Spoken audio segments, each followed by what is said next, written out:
मौत को सुन जाएगा फिल इख्तितामे जिंदगी, दर हकीकत मौत तेरे इब्तिदाए जिंदगी। जिंदगी है अज़बराए बंदगी, जिंदगी बेबंदगी शर्मिंदगी। आयशा इश्क़ के लिए दुनिया नहीं, एदरक तू बंदा है मेहमान नहीं। ए चमन सहारा भी होगा, ए चमन सहारा भी होगा, ए खबर बुलबुल को दो ताकि अपनी जिंदगी को सुचुकार করবা করে। কবিতার মধ্যে বলেন, যারা মনে করে মৃত্যুর মাধ্যমে মানুষের জীবনের শেষ হয়ে যায়, না না, যারা এই চিন্তা চেতনা করে তারা বোকার স্বর্গে বসবাস করে। বরং মৌতের মাধ্যমে মানুষের প্রকৃত জীবন শুরু হয়ে যায়। মৌতের জীবন, কবরের জীবন, জান্নাতের জাহান্নামের জীবনের জন্য আল্লাহ রাব্বুল আলামিন ওই জিন্দেগির সুখ সমৃদ্ধির জন্য আল্লাহ রাব্বুল আলামিন একটি ছোট হায়াতের জিন্দেগি দান করেছে।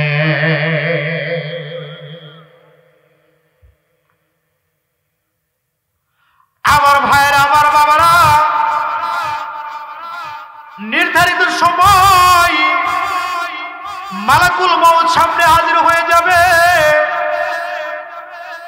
আল্লাহ নবী বলেন, ইদা মাতাল ইনসান ইনকাতা আনহু আমালুহু, মানুষ যখন মৃত্যুবরণ করে মানুষের আমলের সমস্ত পথ বন্ধ হয়ে যায়। কিন্তু 3 শ্রেণীর মানুষ এমন আছে, যেই মানুষগুলো মৃত্যুবরণ করলে তাদের আমলের পথ বন্ধ হয় না। অর্থাৎ পৃথিবীতে যতদিন পর্যন্ত সূর্য উঠবে আর ডুববে ততদিন পর্যন্ত আল্লাহ তাদের কবরের মধ্যে সব পৌঁছাইতে থাকে। ক্রমান্বয়ে ওই কবরগুলো আল্লাহ জান্নাতুল ফিরদাউস বানায়া দেয়।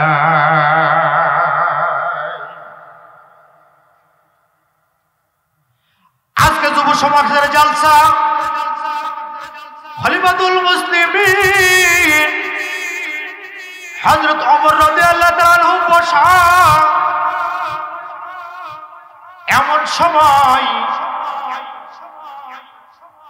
একজন বৃদ্ধ মানুষ, বয়সের ভারে কোমর বাঁকা হয়ে গেছে, তার হাতের মধ্যে একজন যুবককে হাতের মধ্যে ধরে নিয়ে খলিফাতুল মুসলিমিন ওমর রাদিয়াল্লাহু তাআলা আনহুর দরবারে আসছে।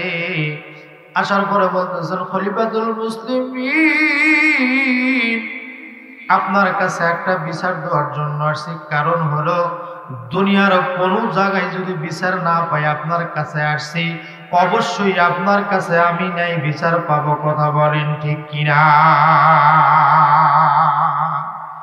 ইসলাম সে তো পরশমণি, পেয়েছ কি তার খুঁজি,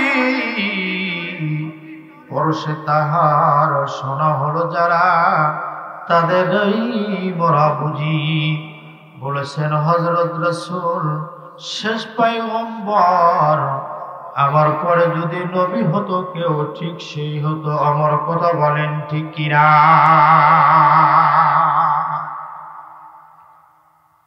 ওমর রাদিয়াল্লাহু তাআলা বললেন, বাবা গো, মুসলমান ভাইরা, আমার যুবকেরা, এখানে ডজনকে ডজন ওলামায়ে কেরাম রয়েছে, কোনো বাড়ানো কথা বলা যাবে না। ওমর রাদিয়াল্লাহু তাআলা বললেন, বাবা গো, আপনার কি নালিশ, আপনার কি বিচার বলেন দেখি। বৃদ্ধ মানুষ বলতেছেন, খলিফাতুল মুসলিমিন, এই যে দেখেন, এই যুবকটি হলো আর কেউ না, আমার কলিজার টুকরার সন্তান। সে ভূমিষ্ঠ হওয়ার পর থেকে এখন পর্যন্ত আমি সমস্ত আমার জীবনের আনন্দকে বিসর্জন দিয়ে আমি তার জন্য সবকিছু করেছি। তার সুন্দর লেখাপড়ার ব্যবস্থা করেছি, বিবাহের ব্যবস্থা করেছি এবং কর্মসংস্থানের ব্যবস্থা করেছি। কিন্তু আমার বিপদের দিনে আমার সন্তান আমার কোনো খোঁজ খবর রাখে না।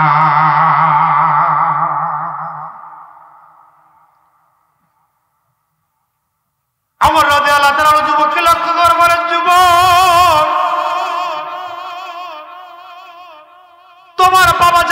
সত্য কিনা?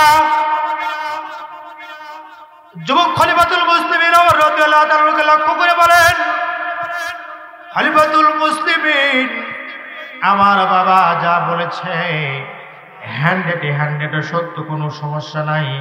তবে আপনি যে বিচার করবেন আমি সেই বিচারই মেনে নিব। তবে আপনার কাছে জানবার চাই, আপনার কাছে একটি প্রশ্নের উত্তর দেওয়ার পর আপনি বিচার করবেন। আপনার কাছে জানবার চাই, সন্তানেরই কি শুধু মা বাবার দায়িত্ব, খেদমত করার দায়িত্ব রয়েছে? সন্তানের ব্যাপারে কি মা বাবার কোনো দায়িত্ব নাই? জোরে বলেন মারহাবা। ওমর রাদিয়াল্লাহু তাআলা আনহু বললেন, যুবক, রিজার রব্বি ফি রিজাল ওয়ালিদাইন, মা বাবার পায়ের নিচে সন্তানের জান্নাত, মা বাবার পায়ের নিচে সন্তানের জান্নাত। যেই সন্তানের প্রতি মা বাবা সন্তুষ্ট, সেই সন্তানের প্রতি আসমানের মালিকও সন্তুষ্ট।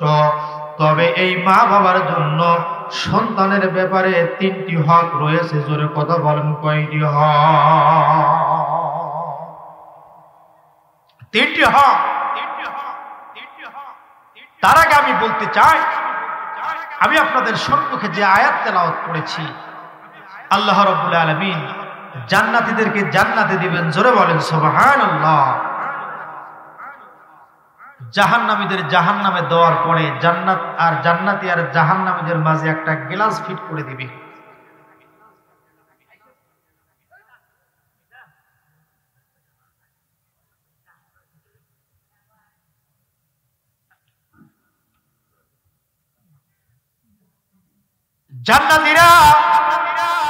জান্নাতীরা জাহান্নামীদের প্রশ্ন করবে, ও বাবা, তারা মুসলমান, আজকের জালসা সফল হবে। জান্নাতীরা জাহান্নামীদের প্রশ্ন করবে, মা সালাকাকুম ফি সাকার, মা সালাকাকুম ফি সাকার। ভাই জাহান্নামীরা রে, এক গ্রামের মধ্যে থেকেছি, একসাথে বসবাস করেছি, একসাথে ঈদের নামাজ পড়েছি, সবকিছু একসাথে করলাম, কিন্তু আজকে আল্লাহ রাব্বুল আলামিন আমাদেরকে জান্নাত দান করেছেন, তোমাদেরকে জাহান্নাম দিয়েছেন। আমরা তোমাদের কাছে জানবার চাই, এমন কি গুনার কাজ করেছি, এমন কি অন্যায় কাজ করেছ, যার কারণে আল্লাহ রাব্বুল আলামিন তোমাদেরকে জাহান্নামের মধ্যে দিয়েছে? জোরে কথা কন, ঠিক কিনা? আমার সময় সংক্ষিপ্ত, আমি লম্বা করব না। ও মা, আমার বাবাজিরা, আমি আপনাদের সন্তানের মতো, কারণ ভাইয়ের মতো, কারণ ভাতিজার মতো। জান্নাতীরা বলবে, জাহান্নামীরা জান্নাতীদের লক্ষ্য করে বলবেন, ভাই জান্নাতীরা রে, তোমাদের মধ্যে ভালো 4টি গুণ ছিল, তোমাদের মধ্যে ভালো 4টি গুণ ছিল। এই ভালো 4টি গুণ আমাদের মধ্যে ছিল না, যার কারণে আল্লাহ রাব্বুল আলামিন আমাদেরকে জাহান্নামের মধ্যে নিক্ষেপ করেছেন। কথা বলেন, ঠিক কিনা? জান্নাতীরা প্রশ্ন করবে, মা সালাকাকুম ফি সাকার, মা সালাকাকুম ফি সাকার। ভাই জাহান্নামীরা রে, তোমাদেরকে সাকারে কারা কোন আমল পৌঁছাইলো? জাহান্নামীরা বলবে, 4টি গুনার কারণে। জোরে কথা বল, কয়টি? জোরে কথা বলেন, কয়টি গুনার কারণে? 4টি গুনার কারণে। 1 নাম্বার হলো, ক্বালু লাম নাকু মিনাল মুসাল্লিন। ভাই জান্নাতীরা রে, মসজিদের মিনার থেকে আযান দেওয়া হয়তো, আযান দেওয়ার পরে তোমরা দুনিয়ার সমস্ত কাজ থেকে ফারেক হয়ে আল্লাহর ডাকে সাড়া দেওয়ার জন্য মসজিদের দিকে রওনা হয়ে গেছো। কিন্তু দুঃখের বিষয় হলো সত্য, যে 4টি কারণে আমাদেরকে আল্লাহ জাহান্নামের মধ্যে, সাকারের মধ্যে নিক্ষেপ করেছেন। 4টি কারণ, তার মধ্যে থেকে একটা হলো আযান হওয়ার পর তোমরা মসজিদের দিকে রওনা হয়ে গেছো, আমরা মসজিদে যাই নাই, নামাজ পড়ি নাই, এই জন্য আল্লাহ রাব্বুল আলামিন আমাদেরকে জাহান্নামের মধ্যে নিক্ষেপ করেছে।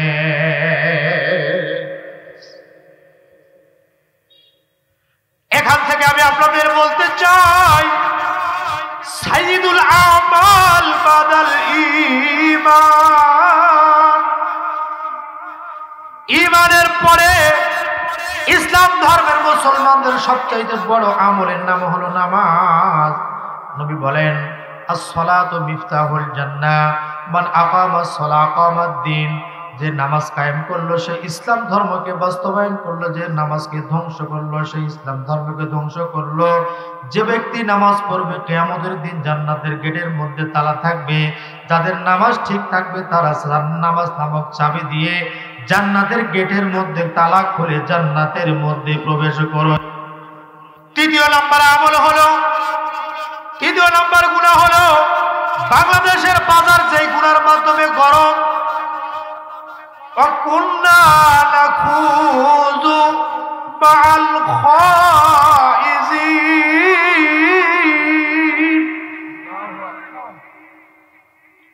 ভাই জান্নাতীরা রে, আমাদের মধ্যে চতুর্থ নাম্বার খারাপ গুণ ছিল, আমাদের মধ্যে চতুর্থ নাম্বার খারাপ গুণ ছিল যারা মানুষের সমালোচনা করেছে, যারা মানুষের মান ইজ্জত নিয়ে মানুষের মধ্যে কথা বলেছে। আমরাও তাদের সাথে তাদের সম্মুখে সামনে পিছনে তাদের সমালোচনা করেছি, তাদের গীবত করেছি।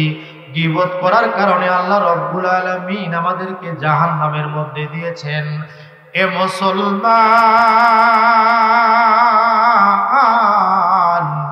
আল্লাহর নবী বলেন আমি যার গীবত করব আমার নেকিগুলো তার আমলনামার মধ্যে দেওয়া হবে, আর যার গীবত করলাম তার গীবত করার কারণে তার গুনাহগুলো গীবতকারীর আমলনামার মধ্যে দেওয়া হবে।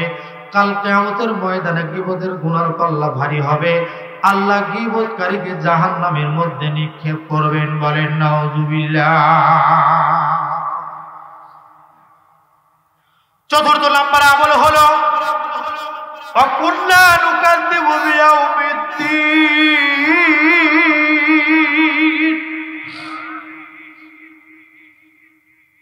ভাই জান্নাতীরা রে, তোমরা আল্লাহকে বিশ্বাস করতে, তোমরা মওতকে বিশ্বাস করতে, কবরকে বিশ্বাস করতে, কিয়ামতের দিনকে বিশ্বাস করতে।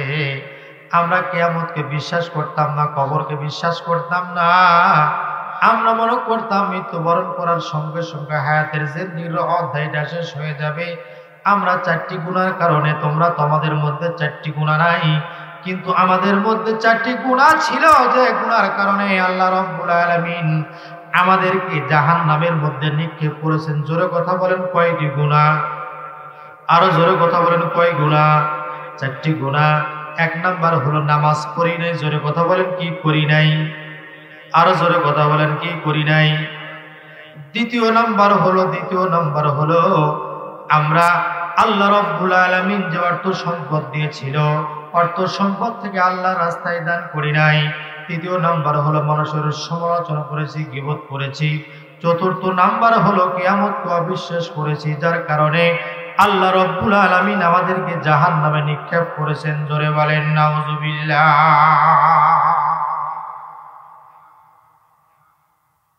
মুসলমান ভাইরা আমার, দুনিয়াতে কেউ কারো নয়। মৃত্যুবরণ করার পরে, কবরে রাখার পরে কেউ কারোর পরিচয় থাকবে না। 3 দিন 7 দিন 21 দিন 40 দিন যাওয়ার পরে কেউ কাউকে মনে রাখবে না। আল্লাহ নবী বলে মৃত্যুবরণ করার পূর্বে যদি কেউ 3টি ভালো কাজের মধ্যে থেকে 1টি অথবা 2টি অথবা 3টি, যে কোনো 3টির মধ্যে থেকে যে কোনো 1টি অথবা 2টি, 3টি করে মৃত্যুবরণ করবে। মৃত্যুবরণ করার পূর্বে এই মানুষটার আমলের ব্যালেন্সের মধ্যে তেমন কোনো নেকি ছিল না, তেমন কোনো নেকির সঞ্চয় ছিল না। 3টি নেকির বীজ বপন করে যাওয়ার কারণে আল্লাহ রাব্বুল আলামিন ক্রমান্বয়ে আমলকে লক্ষ্য করে ওই মৃত ব্যক্তির কবরের মধ্যে সব পৌঁছাইতে প্রমোশন দিয়ে আল্লাহ কবরটাকে জান্নাতুল ফেরদাউস বানায়া দেয়। হারিয়ে যাব একদিন আমরা রবনায় ভুবনে চিরদিন। কথা বলেন ঠিক কিনা? বাস বাগানে বা গোরস্থানে হয়তো দিবে মোর কবর, তোমরা আমায় যাবে ভুলে, রাখবে না জানি কোনো খবর। ছোট্ট মাটির ঘরে আমার দেহ নিথর হয়ে পড়ে রবে, আধার কবরে আলোর প্রদীপ কেহ নাহি কভু জ্বালবে। থাকবে না কেউ জানি আমার পাশে, থাকবে না কেউ জানি আমার পাশে, কাটাবো একাকী রাত্রি দিন, হারিয়ে যাব একদিন আমরা, রব নাই ভুবনে চিরদিন।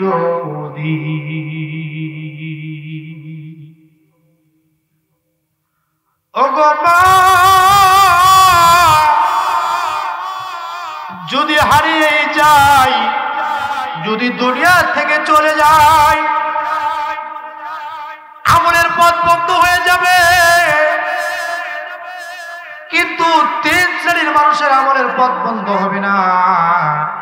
তার মধ্যে থেকে হলো আওয়ালাদিন সালিহিন ইয়াদুলাহু, মৃত্যুবরণ করার পূর্বে যদি দুনিয়ার মধ্যে যদি কোনো নেক সন্তান রেখে মারা যায়, মৃত্যুবরণ করবে, মৃত্যুবরণ করার পরে এই সন্তান জানাজার নামাজ পড়াবে, কবরের মধ্যে নামাবে, কবরের মধ্যে রাখার পরে দোয়া করবে, রব্বির হামহুমা কামা রব্বায়ানি সগীরা, রব্বির হামহুমা কামা রব্বায়ানি সগীরা। হাদিস সাক্ষী, আল্লাহ নবী বলেন, সন্তান কবরের পাশে দাঁড়ায় দোয়া করতে দেরি, আল্লাহ কবরটাকে জান্নাতুল ফেরদাউস বানাই দিয়ে দেরি করে না।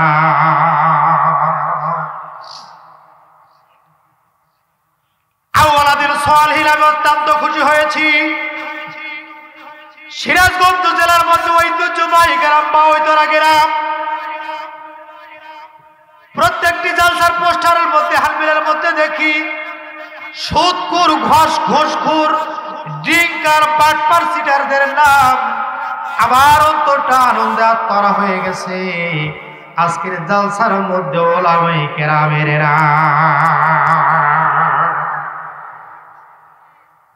রাজশাহীর মধ্যে ছিল আমাদের হুজুর আব্দুল জব্বার জিহাদি সাহেব, বগুড়া কারবালা মাদ্রাসার মধ্যে মাওলানা ফজলুল করিম সিরাজি সাহেব সহ উল্লেখযোগ্য আলেম ওলামায়ে কেরামের মধ্যে রয়েছে। ওগো আল্লাহ, তোমার বান্দারা, এই মহল্লার, এই গ্রামের মানুষেরা নেক সন্তানের ফ্যাক্টরি, কারখানা বানাইছে। আপনজন যারা কবরে চলে গেছে, হায়াতের জিন্দেগির গুনাহগুলো মাফ করে জান্নাতের বাগানকে লক্ষ্য করে প্রত্যেকের কবরগুলোকে তুমি জান্নাতের বাগান বানায়া দাও।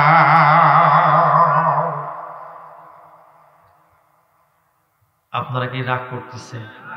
আপনারা কি রাগ করেন? আমি যদি আর 20 মিনিট বলি আপনাদেরকে আর সমস্যা আছে? সমস্যা আছে? ইতিহাস থেকে কসাসুল আউয়ালিন, মাওয়াইদুল লিল আখিরিন ওলামায়ে কেরাম আছে। পূর্ববর্তীদের কেচ্ছা কাহিনী, উপদেশ, পূর্বপুরুষদের কেচ্ছা কাহিনী, পরবর্তীদের উপদেশ কথা বলেন, ঠিক কিনা? মক্কার মধ্যে এক আল্লাহর ওলি মারা গেলেন, যে আল্লাহর ওলির মধ্যে 4টি গুণ ছিল। জোরে কথা বলেন, কয় গুণ? 4টি গুণ ছিল। ভাইরে, মানুষ মরে না, পচে না। আল্লাহর নবীর হাদিসের ব্যাখ্যার মধ্যে আসছে, যেই মানুষের মধ্যে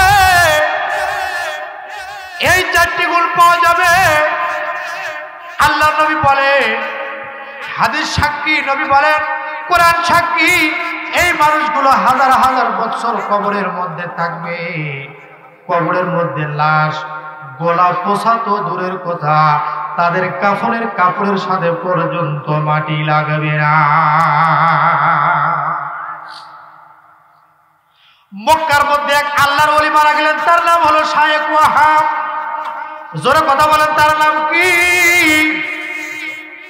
শায়েখ ওয়াহাব। তার মধ্যে 4টি গুণ ছিল। জোরে কথা বলেন, কয়টি গুণ? আরো জোরে কথা বলেন, কয়টি গুণ? 4টি গুণ ছিল। এই গুণ যদি আমাদের মধ্যে থাকে, নবীর হাদিস সাক্ষী হায়াতের জিন্দেগি যখন শেষ হয়ে যাবে, অন্তিম কালে মৃত্যুর সময় ইমানের কালমা পড়তে পড়তে আল্লাহ কবরে জান্নাতের প্যাসেঞ্জার বানায় আনিবে।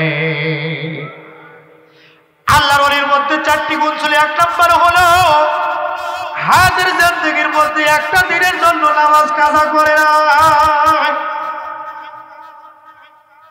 2 নম্বর হলো হায়াতের জিন্দেগির মধ্যে বালেগ হওয়ার পর থেকে মৃত্যুর আগ পর্যন্ত, বালেগ হওয়ার পর থেকে মৃত্যুর আগ পর্যন্ত একটা দিনের জন্য তাহাজ্জুদের নামাজ কাজা করে না। আত্তার হো রুমি হো রাজি হো গজালি, কুছ হাত মে নেহি আতি বেগাইরে সেহরেগার। ইতিহাসের মধ্যে যাদের নাম স্বর্ণাক্ষরে লেখা, যারা জমিন থেকে আল্লাহ ডাক দিতে দেরি হয় নাই, আল্লাহ আসমান থেকে ডাকের সাড়া দিতে দেরি করে নাই, এরা হলো সেই সমস্ত ব্যক্তিরা, ওই সমস্ত ব্যক্তিরা যারা রাত্রিবেলা আরামের ঘুমের মধ্যে সবাই নিমজ্জিত। এই সময় ঘুম থেকে ওঠার পরে ঠান্ডা পানিতে ওযু করে যায় নামাজে দাঁড়ায় আল্লাহর কুদরতি পায়ে সেজদা দিয়েছে।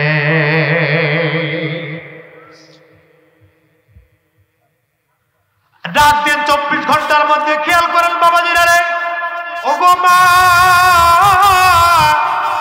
দিন রাত 24 ঘন্টার মধ্যে একটি মুহূর্ত আল্লাহ রাব্বুল আলামিন সপ্তম আসমান থেকে দুনিয়ার আসমানে আসেন। আসার পরে 3টি ডাক দেয়। জোরে কথা বলেন, কয়টি ডাক দেয়? 3টি ডাক দেয়। 1 নম্বর ডাক হলো আলা মিন মুস্তাগফিরিন ফাগফির লাহু। আসলে কোন বান্দা বান্দি নফস এবং শয়তানের ধোঁকায় পড়ে গুনাহ করেছো, আমি আল্লাহ সপ্তম আসমান থেকে তোমাদের জন্য প্রথম আসমানে আসছি। গুনার মাপ চাইতে দেরি, আমি আল্লাহ গুনাহগুলো মাফ করতে দেরি করব না। আলা মিন মুস্তারজিকিন ফারজুকাহু। কারণ রিজিকের সমস্যা, রিজিকের সংকীর্ণতা আছে নাকি, আমার কাছে আসো, চাও, আমি রিজিকের মধ্যে প্রশস্ততা দান করব। আলা মিন মুবতালাম ফাউআফিহু। ব্যক্তিগত পারিবারিক যত সমস্যা আছে আমি আল্লাহর কাছে পেশ করো, আমি আল্লাহ কুদরতি ভাবে সকল সমস্যার সমাধান দিয়া দিব। আল্লাহর ওলির মধ্যে 4টি গুণ ছিল। 1 নম্বর হায়াতের জিন্দেগির মধ্যে একটা দিনের জন্য নামাজ কাজা করে নাই, তাহাজ্জুদের নামাজও ছাড়ে নাই। 4র্থ নম্বর গুণ হলো হায়াতের জিন্দেগির মধ্যে একটা বেলার জন্য হারাম খানা খাই নাই। জোরে কথা বলেন, কি খাই নাই? আরো জোরে কথা বলেন, কোন খানা খাই নাই? হারাম খানা খাই নাই। কারণ হলো আল্লাহ রাব্বুল আলামিন বলেন, ইয়া আইয়ুহার রাসূল, ইয়া আইয়ুহার রাসূল কুলু মিনাত তাইয়্যিবাত। আল্লাহ রাব্বুল আলামিন তার নবীকে ডাক দিয়ে বলেন, হে আমার রাসূল, আমার নবী, আমার বন্ধু, কুলু মিনাত তাইয়্যিবাত, তোমরা হালাল রিজিক ভক্ষণ করো, ওয়া আমালুস সালিহা, এবং তারপরে নেক আমল করো। আল্লাহ রাব্বুল আলামিন তার বন্ধুকে, নবীকে বলেন, নবীজি আগে হালাল রিজিক ভক্ষণ করেন, তারপর নেক আমল করেন। কারণ হলো হালাল রিজিক ভক্ষণ করা ছাড়া আল্লাহর দরবারে কোনো ইবাদত বন্দেগী আল্লাহ কবুল করে না। কথা বলেন ঠিক কিনা? 4র্থ নাম্বার আমল হলো, 4র্থ নাম্বার আমল, ও মা, আজকের জালসা কবরস্থানের বাসীদের জন্য। যারা কবরের মধ্যে চলে গেছে তারা বোঝে তাদের কি অবস্থা। আমরা যদি কবরের মধ্যে শান্তি থাকতে চাই, কবরটা যদি শান্তির ঘর বানাইতে চাই, আল্লাহর নবী বলেছেন, হাদিসের মধ্যে বলেছেন, 5 ওয়াক্ত নামাজ পড়ো, তাহাজ্জুদের নামাজ পড়ো, হালাল রিজিক ভক্ষণ করো। আর চতুর্থ নাম্বার গুণ হলো আল্লাহর ওলির মধ্যে চতুর্থ নাম্বার গুণ ছিল হায়াতের জিন্দেগির মধ্যে কখনো টেলিভিশনের সামনে বসে নাই, মোবাইলের মধ্যে কোনো গান বাজনাও দেখে নাই, এবং মৃত্যুর আগ পর্যন্ত একটা মুহূর্তের জন্য ইচ্ছাকৃতভাবে বেগানা নারীর দিকে তাকায় না।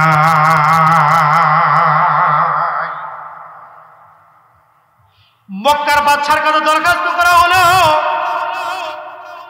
এত ভালো মানুষ যদি অনুমতি দেন জান্নাতুল বাকির মধ্যে কবরস্থ করা হবে। অনুমতি দেওয়া হলো, কবরস্থ করা হলো। শায়েখ ওয়াহামের পরিবারের মধ্যে থেকে ঠিক 1 বছর পর, জোরে কথা বলেন কয় বছর পর? আরো জোরে কথা বলেন কয় বছর পর? 1 বছর পর ওই পরিবারের মধ্যে থেকে আরেকজন নেককারিনী পরহেজগারিনীর একজন মহিলা মৃত্যুবরণ করলেন। মক্কার বাদশার কাছে দরখাস্ত করা হলো, বাদশাহে যদি অনুমতি দেন শায়েখ ওয়াহাবের কবর খনন করার পরে তার হাড় মাংসগুলো হাড্ডি গুড্ডি যা অবশিষ্ট আছে এক পাশে জমা করে ওই মহিলাকে, তার পরিবারের মহিলাকে তার কবরের মধ্যে কবরস্থ করা হবে। সবাই সংক্ষিপ্ত নির্ধারিত সময় সুবহানাল্লাহ বলার জন্য প্রস্তুত হয়ে যান। 4 গুণওয়ালা আল্লাহর ওলির কবর খনন করছে। 1 বছর পরে কবর খনন করার পরে লক্ষ্য করে দেখে, কিরে লাশ তো পোশাক গোলা দূরের কথা, কাপড়ের সাথে পর্যন্ত মাটি লাগে না।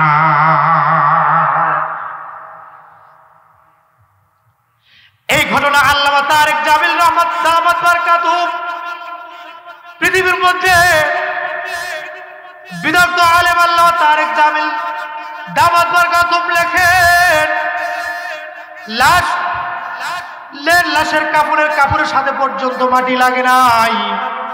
লাশটা উঠানোর পরে কেবলমাত্র লাশের মুখের কাছ থেকে কাপড় সরানোর পর লক্ষ্য করে দেখে, কিরে 4টি গুণওয়ালা যে আল্লাহর ওলিকে যে কবরের মধ্যে কবরস্থ করা হয়েছে, যে কাপড়ের মধ্যে কাফন করা হয়েছে, তার কাফনের কাপড়ের মধ্যে তার লাশ নাই, তার কাফনের কাপড়ের মধ্যে একটি মহিলার